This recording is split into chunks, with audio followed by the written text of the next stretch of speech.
उन्हें लगता है कि कहीं भगवान मुझे छोड़कर ना चले जाए। उनका हृदय है इतना डूब जाता है कि जोर जोर से रोने लगते हैं, बहुत जोर से रोते हैं।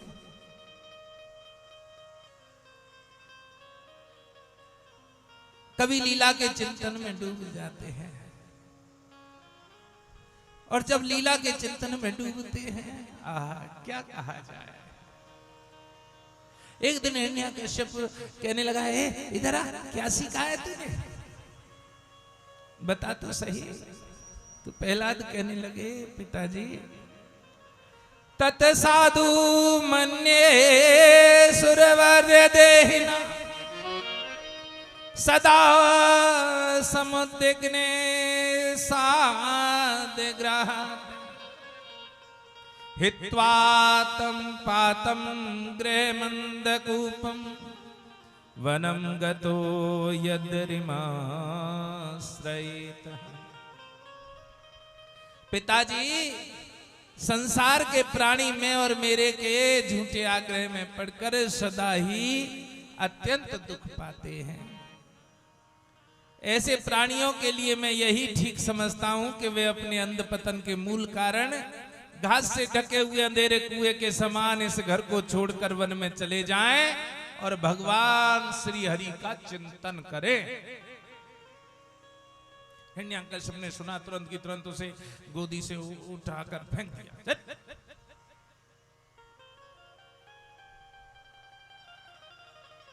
गुरु पुत्रों को बुलाया, क्या हुआ, कैसे है। गुरु पुत्र कहने लगे कि क्या कह रहा है। वो कह रहा है, गुरुजी सही बताओ। हाँ बताओ। यथा ब्रह्मे तयो ब्रह्म स्वयं आकर्षे सनिध्यो तथा में विद्यते चेतस्य चक्र पाणेर्यदक्षया।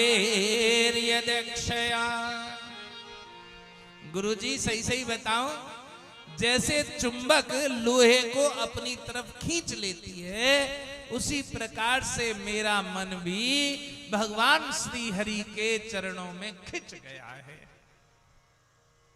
अब मेरा मन नहीं लगता यहां। अब हिरण्यकश्यप ने फिर गुरुजनों से नहला धुला करके अब तो सुधर गया होगा, ठोक पीट कर बता दिया होगा। फिर एक दिन हिरण्यकश्यप फिर कहने लगा कि बेटा बताओ, तुमने गुरुओं से क्या सीखा है। देखो झूठ नहीं बोल रहे प्रहलाद, क्योंकि नारद जी ने जो बात स्पष्ट सुनाई थी गर्भ के अंदर, प्रथम गुरु कौन है उनके, नारद। बाद में तो कोई मिलता रहे, अब ये शिक्षा गुरु है और वो दीक्षा गुरु है। तो गुरुओं की बात पर बता रहे हैं कि गुरुओं ने क्या सिखाया है। सही सही बताऊं गुरुजी ने क्या सिखाया है। हाँ। श्रवणम कीर्तनम विष्णु, श्रवणम कीर्तनम विष्णु स्मरणम पाद सेवनम अर्चनम वंदनम दास्यम सख्ये आत्मनिवेदनम।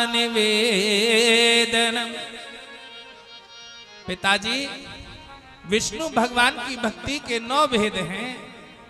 पहला, भगवान के गुण लीला नाम आदि का श्रवण करना, उन्हीं का कीर्तन करना, उनके रूप नाम आदि का स्मरण करना, उनके चरणों की सेवा करना, उनकी पूजा अर्चना करना, वंदना करना, दास्य भाव, सख्य भाव और आत्मनिवेदन।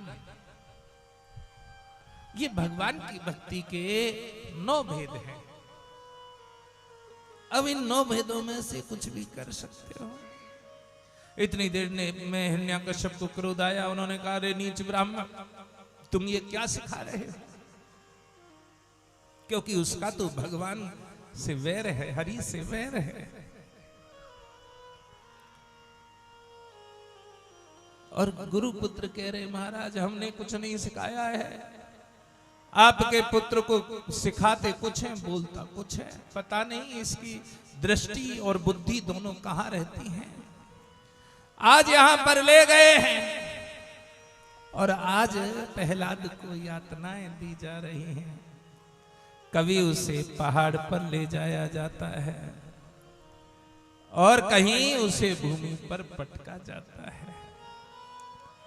इत्युक्तो परतम पुत्रम हिरण्यकशिपु अंधीकृतात्मा स्वयोत संगा निरस्ते महीतले। कभी उसे पहाड़ों पर ले जाया जाता है, कभी धक्का मारा जाता है, और भैया लेकिन उनका चित्त परमात्मा से नहीं हटता। क्यों नहीं हटता है? क्योंकि उनकी जो लगन है, जब भगवान से, गुरु से आप प्रेम करेंगे, प्रीति करेंगे, तो ये संसार वाले आप पर कोई ना कोई आपत्ति विपत्ति प्रस्तुत करते रहेंगे। अब ये संसार वाले ऐसा कर रहे हैं। देखो, सगा पिता मीरा जी तुलसीदास जी को एक पत्र लिखती हैं कि मेरे घर वाले मुझे बड़ा दुखी कर रहे हैं, मैं क्या करूं? आप मेरे गुरु तुल्य हैं, पिता तुल्य हैं, मुझे उत्तर दें। तो उन्होंने कहा कि घर को छोड़ दो। घर को छोड़ दो। तो जो और बैठे थे पत्र को देख रहे हैं, कह रहे हैं महाराज क्या सिखा रहे हो? हाँ, जो भगवान के विपरीत हो उन सबको छोड़ देना चाहिए, चाहे गुरु हो, चाहे बंधु हो, चाहे बांधव हो, यहां तक गुरु भी क्यों ना हो, यदि वो भगवान के विपरीत बात कर रहा है तो उसे भी छोड़ने में कोई आपत्ति नहीं है। कहने लगे अरे ऐसे कैसे? हाँ, गुरु किसने छोड़ा? अरे गुरु को छोड़ने से तो भगवान नहीं मिलता है, नरक मिलता है। नहीं, जिसके हृदय में राम और वैदेही ना हो, ऐसे गुरु को छोड़ने में भी पाप नहीं होता। अच्छा, किसने छोड़ा? राजा बलि ने छोड़ा। राजा बलि ने छोड़ा। चाहे पिता हो उसे भी छोड़ दे। हाँ, किसने छोड़ा? प्रहलाद ने छोड़ा। चाहे माता हो उसे भी छोड़ दे। हाँ, किसने छोड़ा? ध्रुव ने छोड़ा।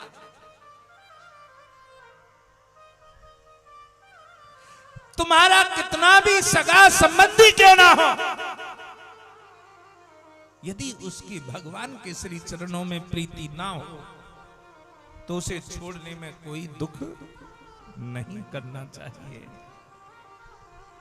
प्रहलाद का चित्त तो केवल एक जगह लगा है, और जब एक जगह चित्त लग गया, कहा गया है उसे धन दौलत मान बढ़ाई यश कीर्ति कुछ नहीं चाहिए। ये दुनिया की दौलत उसके लिए काम की नहीं है।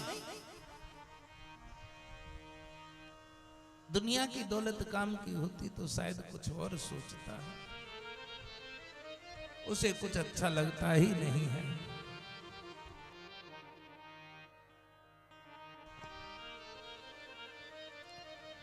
उसे कोई दौलत, कोई धन कुछ अच्छा नहीं लगता। न दुनिया की दौलत की चाहते हैं मुझे को,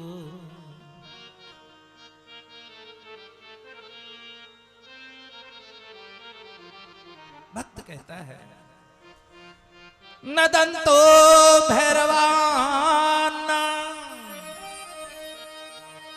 दाक्षी संदे विदंति वादन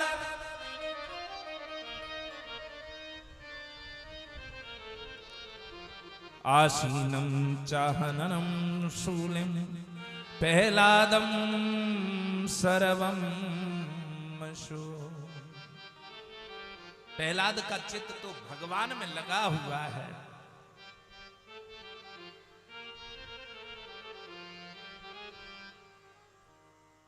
और जब वो प्रहलाद का चित्त भगवान में लग गया है तो उसे चाहिए क्या?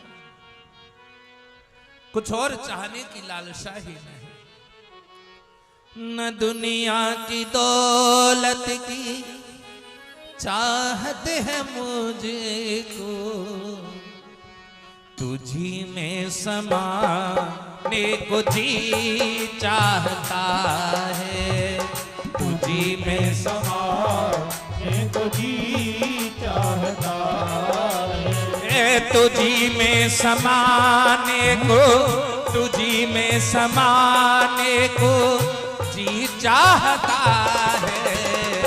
तेरा दर्श पाने को जी चाहता है। तेरा दर्श पाने को जी चाहता है। तेरा दर्श पाने को जी चाहता है। तेरा दर्श पाने को जी चाहता है। खुद को मिटाने को, खुद को मिटाने को जी चाहता है। तेरा दर्श पाने को जी चाहता है। तेरा दर्श पाने को जी चाहता है।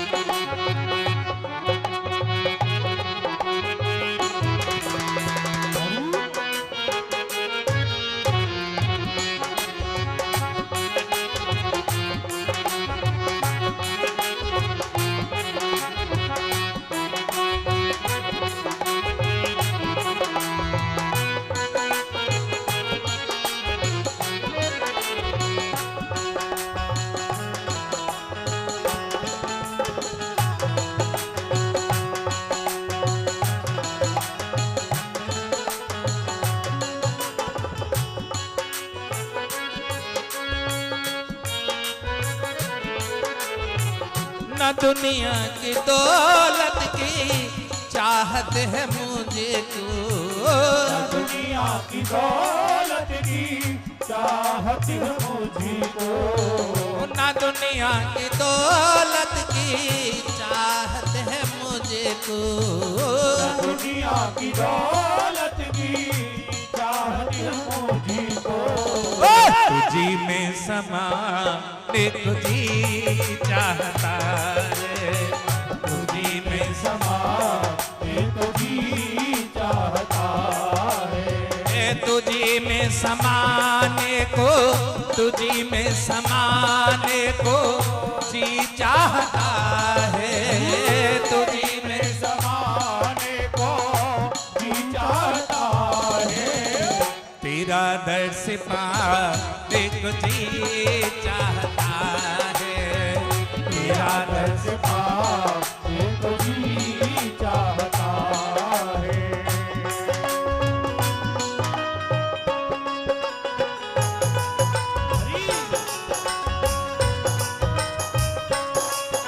राधा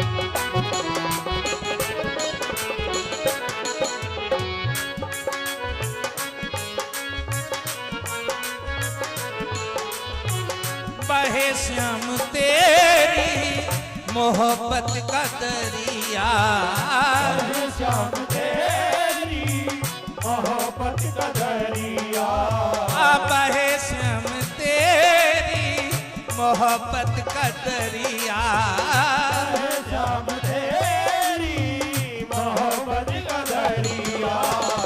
मेरा डूब जाने को जी चाहता है, मेरा डूब जाने को जी चाहता है, मेरा डूब जाने को जी चाहता है, मेरा डूब जाने को जी चाहता है।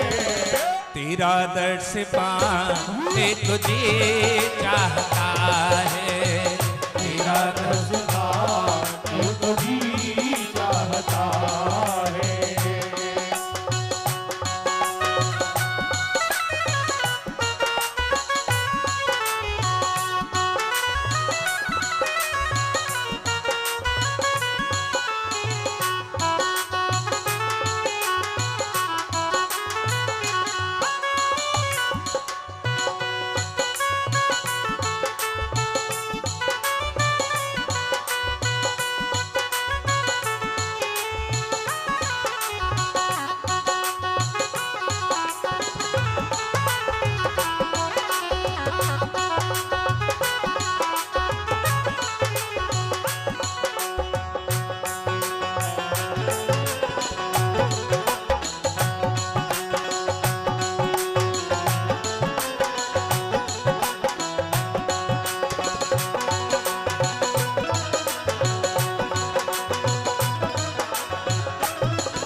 न ठुकराओ मेरी फरियाद आवे तुम्हें, ठुकराओ मेरी फरियाद अब तुम, न ठुकराओ मेरी फरियाद अब तुम्हें, ठुकराओ मेरी फरियाद अब तुम।